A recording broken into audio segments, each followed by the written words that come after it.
Dans cette vidéo, je vous propose d'appliquer les principes de l'apprentissage machine à la compréhension de la manière dont les chatbots apprennent à parler. On rappelle qu'un chatbot, également nommé agent conversationnel, est l'interface numérique avec laquelle on échange avec un LLM ou Large Language Model. Cet algorithme d'IA est destiné à générer du langage. On peut ainsi dire que le LLM est au chatbot ce que le moteur est à la voiture. Mais comment les LLM qui font fonctionner les chatbots apprennent-ils ? Il se trouve que concevoir un chatbot tel que ChatGPT nécessite de combiner les trois types d'apprentissage que nous avons déjà évoqués. Et ce qui est fascinant, c'est que le processus d'apprentissage d'un chatbot ressemble beaucoup à celui d'un enfant qui apprend à parler. La première étape consiste en un apprentissage non supervisé et elle permet d'obtenir un modèle dit base. On commence par exposer le chatbot à des milliards de mots, puis des phrases, sans explication, exactement comme un enfant à qui l'on parle depuis la naissance. On ne lui enseigne pas les règles de grammaire d'emblée, on l'expose simplement au langage. Ce faisant, il développe progressivement une intuition du langage et commence à balbutier, puis à prononcer des mots et puis des phrases. Vient ensuite l'étape de l'apprentissage supervisé, que l'on appelle également fine-tuning. Elle consiste à affiner les comportements du chatbot en lui fournissant des règles et des exemples concrets. C'est ce que l'on fait lorsqu'on corrige un enfant. Par exemple, lorsqu'il doit apprendre que s'il y a plusieurs chevals, on dit chevaux. La version du modèle obtenue est alors appelée instruct. À ce stade, il reste possible que le chatbot continue à fournir des réponses incorrectes ou inappropriées. On recourt alors à l'apprentissage par renforcement, avec feedback humain. Une manière de procéder consiste à lui poser plusieurs fois la même question et à faire classer par des humains les différentes réponses en fonction de leur pertinence ou de leur moralité. Ce processus comportementaliste permet de régler une dernière fois les paramètres du modèle de manière à renforcer les réponses attendues. Lorsqu'un enfant dit un gros mot, il reçoit lui aussi un feedback humain. On le corrige ou on le punit, afin qu'il ne recommence pas. Comme l'apprentissage de la marche par les robots, celui du langage par les machines est donc assez proche de celui des humains.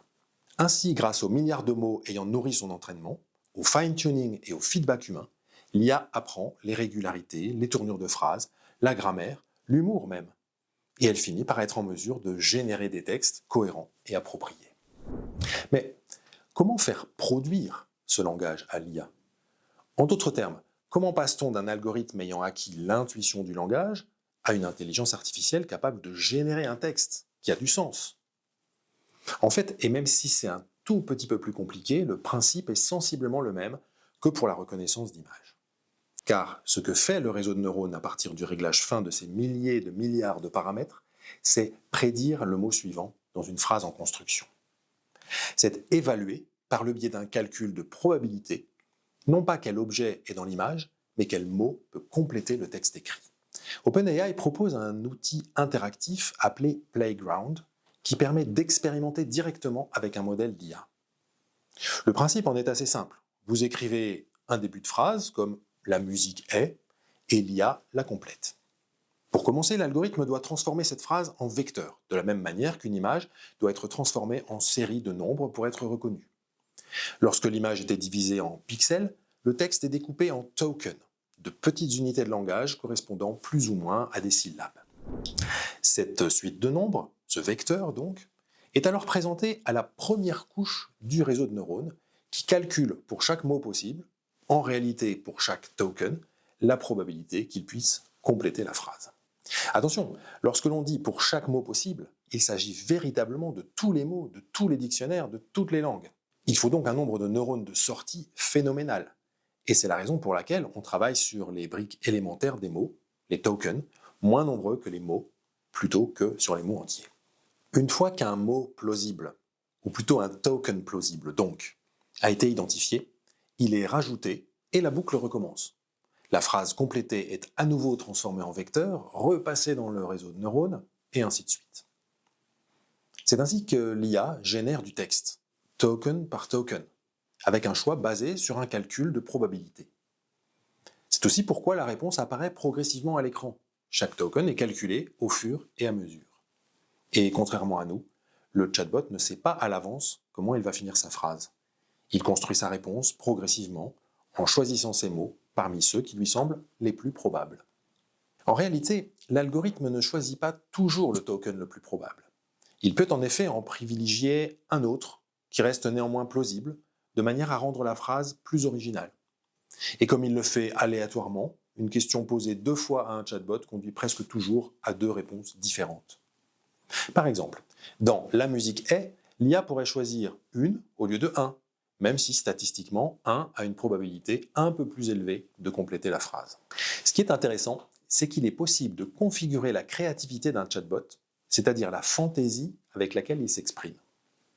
En l'occurrence, sur le Playground, il est possible de régler un paramètre qu'on appelle la température, qui contrôle la créativité du chatbot.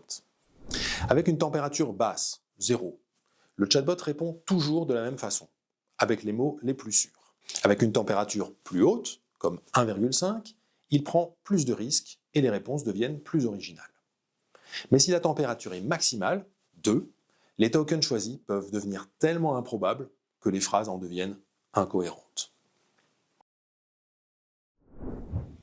Nous l'avons vu, un chatbot comme ChatGPT fonctionne grâce à un réseau de neurones entraîné sur de grandes quantités de textes. Mais attention, si ces textes servent bien à leur entraînement, ils ne sont pas mémorisés tels quels. Ce ne sont pas des bases de données. Nous-mêmes ne nous souvenons pas du moment exact où l'on a appris à dire « des chevaux » au lieu de « des chevals ». Mais on sait le dire. On comprend d'ailleurs bien, à la lumière de ce qui précède, qu'un chatbot ne cherche pas à dire la vérité, seulement à produire du plausible, c'est-à-dire du texte qui sonne juste. L'enjeu est dès lors d'exercer un minimum de méfiance vis-à-vis de ces productions, et de se rappeler qu'un texte, bien formulé, n'est pas toujours le reflet de connaissances ou d'informations avérées. Ne l'oubliez pas, l'IA apprend vite, mais elle n'est pas magique.